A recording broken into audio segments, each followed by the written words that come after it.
xibaar yu wér te wóor ca tàng ba abonnez-vous pour ngeen di mën di jot suñuy vidéo. dal leen ak jàmm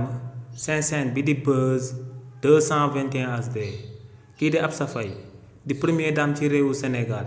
di ñaareelu son excellence président Bassirou Diomaye Diakhar Faye taxaw na temm ngir dal di nekk chargé de com ci son excellence président Bassirou Diomaye Diakhar Faye lu sabab lu tax ñu wax li ni mel moom mooy que ne kii di Absa Faye démb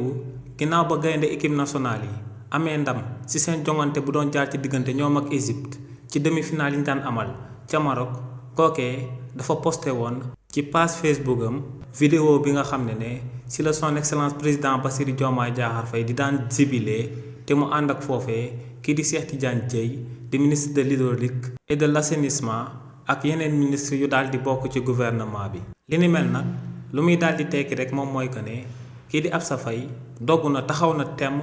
ngir daal di fësal bépp action bi nga xam ne jëkkëram bii di son excellence président Bassirou Diomaye Diakhar Faye da koy amal ci réewu Sénégal. contrairement ak kii di Marie Rose Faye mi nga xam ne moom dafa daal di choisir